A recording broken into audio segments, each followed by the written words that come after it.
All right. So yeah, how could digital twins, machine learning, and edge computing change the way we create software? And how do we engineer digital twins to make that happen? What are the challenges ahead? I'm Julien. I'm principal consultant for the ICT group, and in the coming hour, we're going together to explore possible answers to these questions. And I hope to be inspired by this fascinating relationship between the digital world and the real world. So ICT Group, we're a group of companies. I think we're about 15 companies in total with about, I think, 1,600 employees. We're mostly creating software. We don't really have any hardware projects. If we do so, then we often have partners in the hardware world. So we're focusing on software, and we create software for many different sectors: automotive, manufacturing, high-tech, transport, logistics, water, infrastructure. So all the main projects where software is involved. We're based mostly in the Netherlands, but we also have offices in Sweden, in the region of Malmö, in Germany, Bulgaria, Portugal, and I think those are the main countries. So we're growing, expanding in Europe, and our goal is to be an integrator. So we find solutions combining different technologies, different providers, different things to help our customers. So, oops, this was too fast. No, this is not. Oh, some technical issue. Can I go back to the previous slide?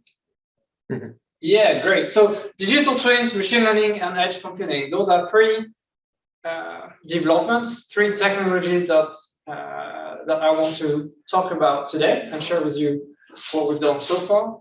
And from our perspective, we're looking at those things as how can they combine to really change the way we create software and deeply change our business field. So this is disruption that might come and kick us away of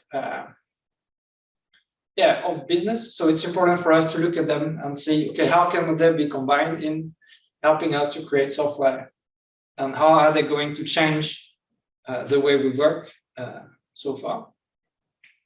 So to make the discussion slightly more precise, I'd like to share with you two examples of the kind of software we are creating, mostly in the high-tech sector. So let's zoom in into this. So we have the SML machine on the left and the Thermo Fisher microscope on the right. I will show a short video of this, but the main thing is those machines are quite complex. They need optics, software, mechatronics, physics, all these disciplines. They have to cooperate to achieve the goal. So it's a high mixed in disciplines. It's really complex. They're huge, lots of software in it, and they're low volume. So these companies, they do not produce thousands of machines every year, only a couple of hundreds. So that's the typical characteristics of this kind of customer. If we zoom in on this, if I can do this, SML machine, oops, that's also not some technical issue. That's that. Oops. I can try. Can you try it, David? Yeah. So look at the left. Here you have this robot moving the wafers away, and there's two things. If you can replay it, I think that's a bit too fast. Right. So we have this robot picking stuff, moving stuff around, and those two wafers here moving around. So those are the typical piece of software where we are involved. So typically you have some things you have to pick up and move somewhere, being wafers or samples in a microscope. You have to control beams of light for SML, but for electrons in the transmission electron microscope from Thermo Fisher. You have to move things. So I think that's two of the characteristics of software we're interested in and that we're facing in this field. And keep this, I would say, in mind for the practical aspect of the discussion. So we can quickly, oops, if I can move away. Some are refined or questioned. Can you move to the next slide because it seems dated? Yeah, great. So we can now refine this into, okay, we want to look at those technologies, but in more specific aspect, how are they going to impact the high-tech sectors? Or can we combine them to create new ways to develop software? So we do this, our research, we do it via this center of excellence Luke talked about, where our goal, it's a kind of R&D department for us. So we have our consultant in the middle, and they have projects at our clients. And the goal of the center of excellence is to help the consultants to find the right partners and acquire the right technologies and methodologies so that we can serve the clients better. In particular with new technologies. So we're trying to look ahead of what the clients are doing, what the state of practice, and look at the state of the art, and to move this state of the art into practice. So here we're looking also, if you're listening and you're interested in what we do, then we're happy to share with you what we're doing in this center. Sorry, everything is mostly public.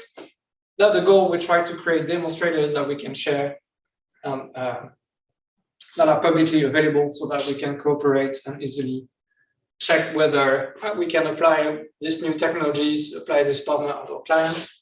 And that's the goal, to be hands-on, really work on concrete technologies, find the right partners, and transfer all this as fast as possible to the clients. And this is also something that motivated me in moving from the university to the industry. Try to be this gap, to be this bridge between industry and research, try to flow this faster from research to practice.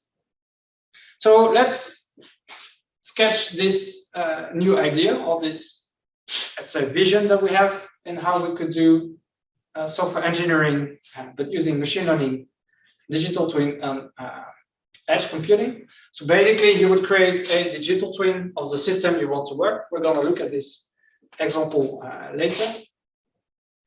And once you have this digital twin, then instead of writing the software by hand or using any of the techniques like model-driven, let's run machine learning on top of it, typically reinforcement learning.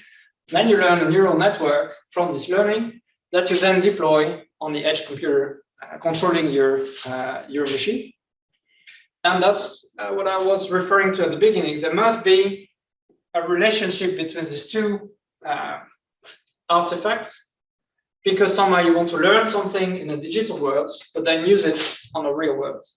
And what I'd like to share with you today is how far we are in exploring this part, and hopefully maybe trigger some questions and discussions and interest in looking at this part.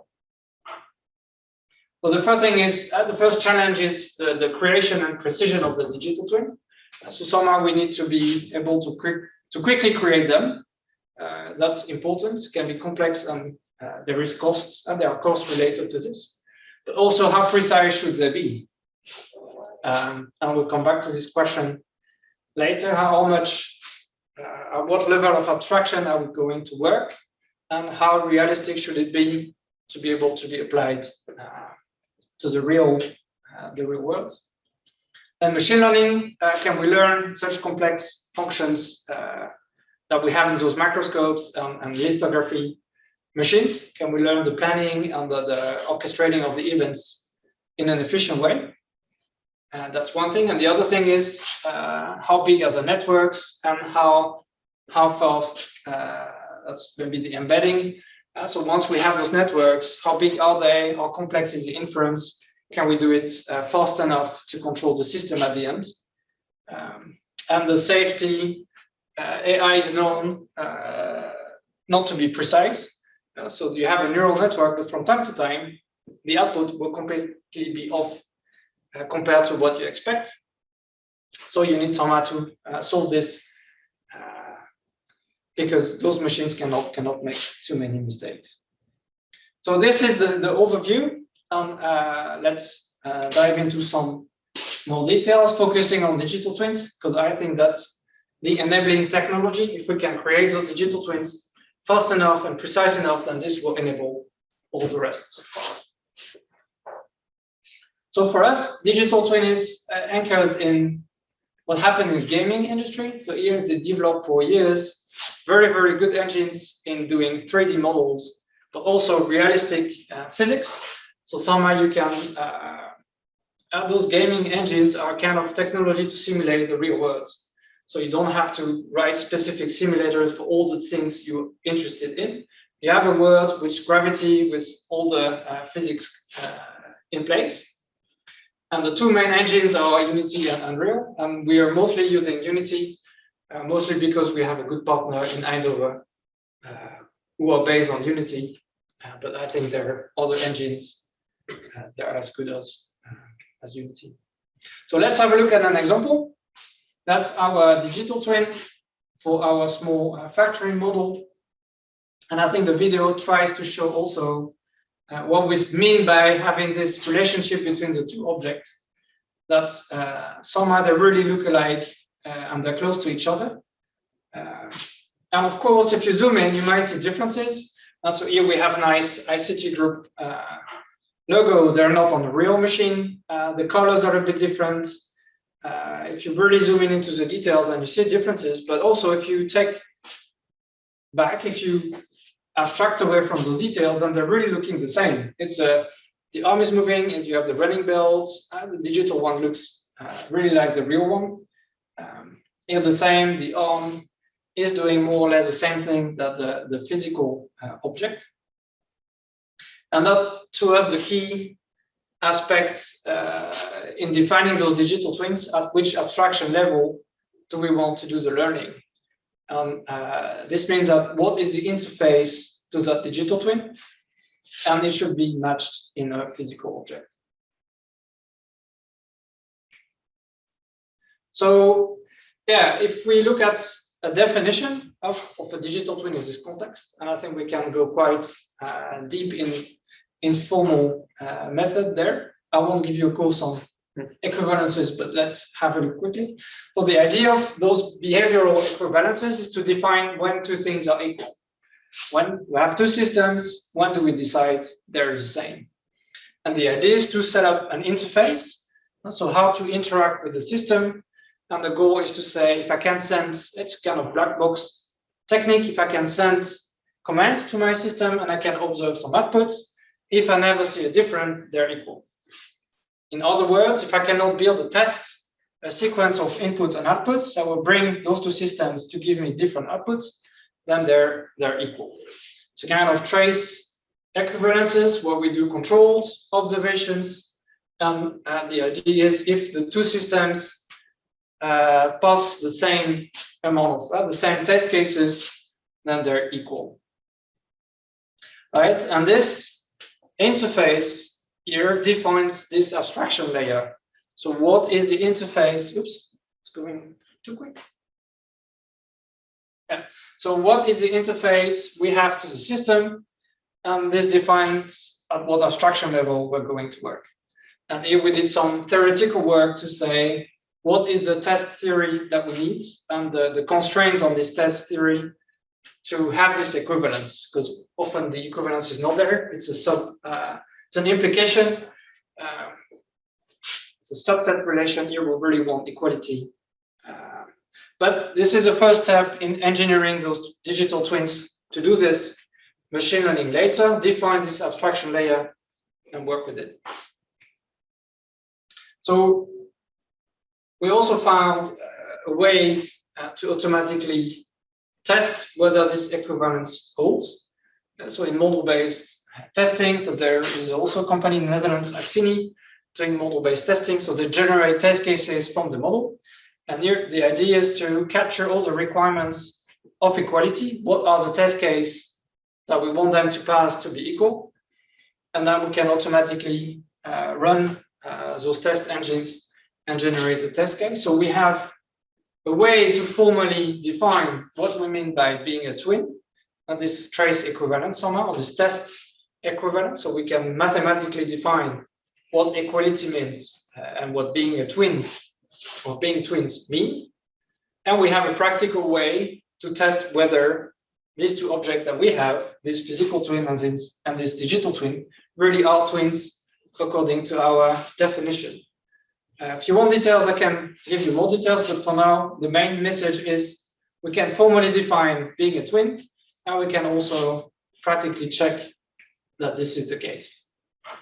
At the end, this gives us the architecture of our setup of the digital twin. So we have this interface, that is the way we interact with the system.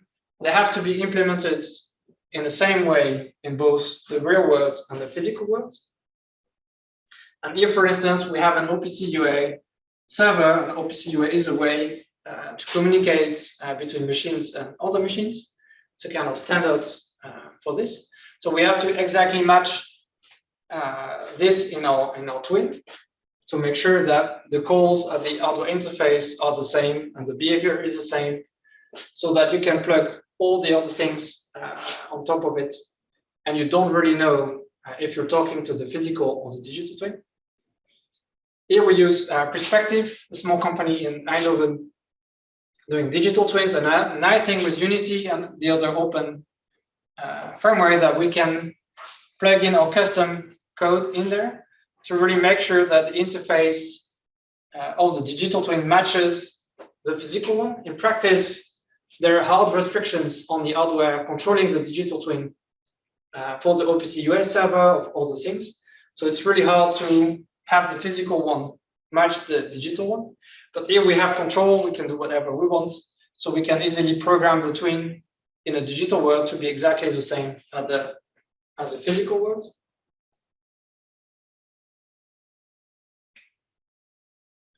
And if we zoom in, those are the steps. So you start from a cache files where you extract your static 3D model. So you read your cache files, you get an unstructured model, then you have to spend some time to structure it, to group things together. Otherwise, you get a very complex 3D model, which makes no sense. So you have to do this. Then you add movements. And again, this small company in Eindhoven, Perspective, they built a layer on top of Unity that makes it rather easy to add those movements. So you can have predefined components and joints and motors and all the things that are moving. And you can easily parameterize and configure them to match your real system. Once we have this, we add this abstraction layer to create that interface and this communication layer, this OPC UA server, to match the real one. And once we have this, also for industrial applications, it's really important that everything is embedded in a CI/CD pipeline, so continuous integration, continuous delivery.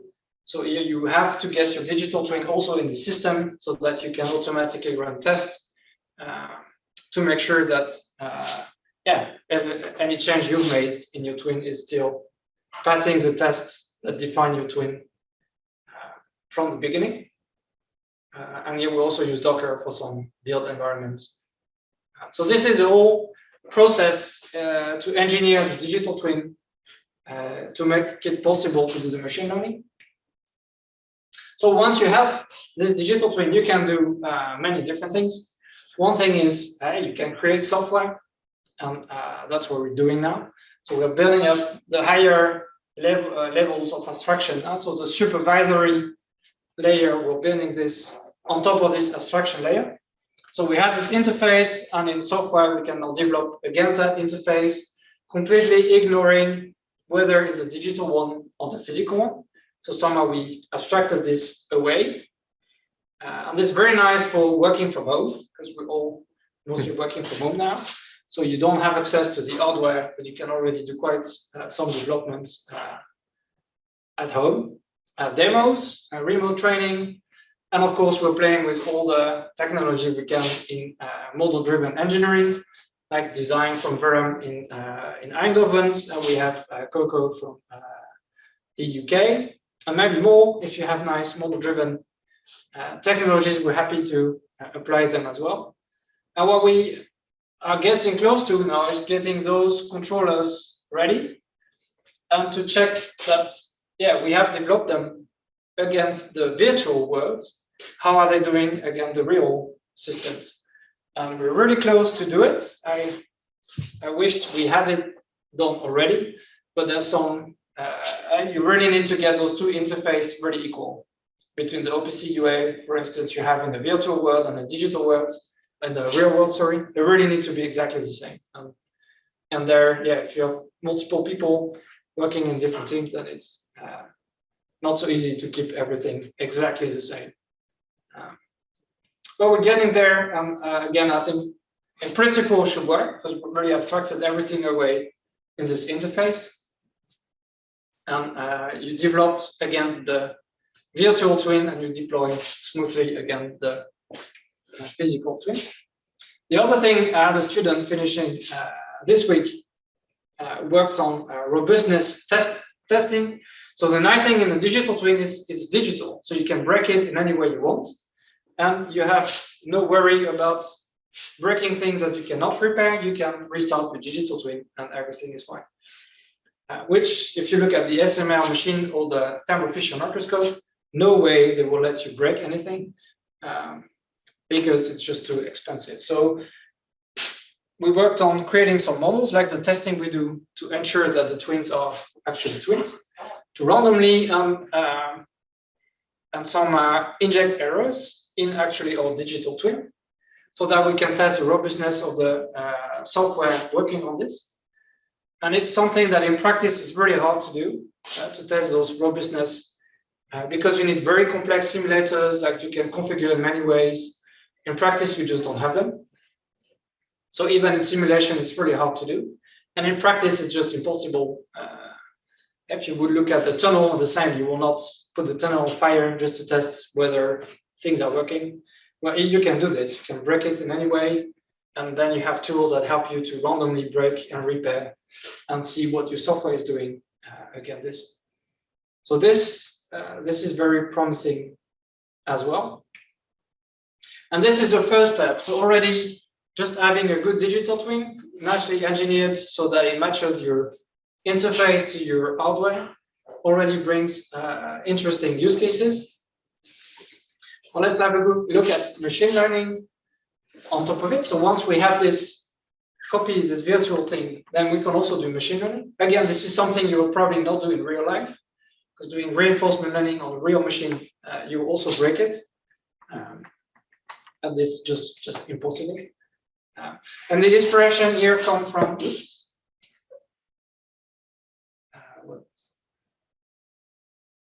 Something. Let's go back one slide. Can we start the YouTube video for this one? I can try. Yeah, because that's not the Big one? Yeah. Click on this. Well, the video is playing here, but we should see it some other. Try this.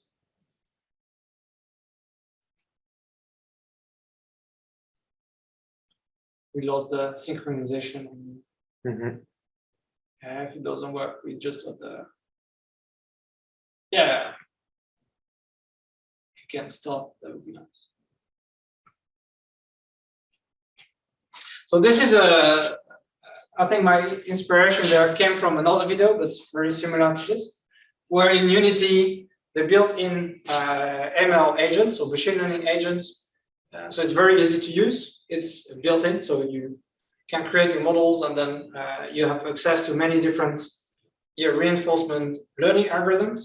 So in this virtual world, you can actually learn how to, here, for instance, let a robot walk to some goal. So you have the white balls here is the goal. And this is something that, if you have a digital twin for something else, maybe we can also learn something else and have a digital twin of a microscope of something else. Then we can also learn how to control that. That's, oops.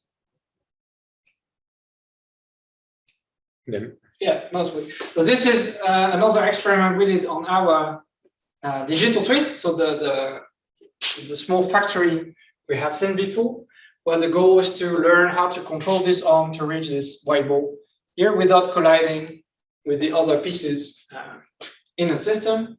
And actually, to achieve this, we needed to do two steps.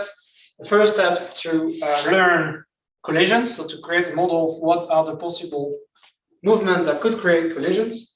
And then once we know this, learn using reinforcement learning how to control these robots to get to the goal. And I think this is very interesting for many ways. One is that you have to specify the what and forget the how. And the software engineering practice is focused on the how. In many cases, many clients, if you ask, where are your requirements? You say, what are you talking about? We have the software, the requirements, yeah, they're there, they're implicit. If you want to do this, you really have to define your requirements. What do you want to learn? What is the objective? And the how, you let the machine learn how to do it. And this is also very promising. And the question is, yeah, can we scale it up?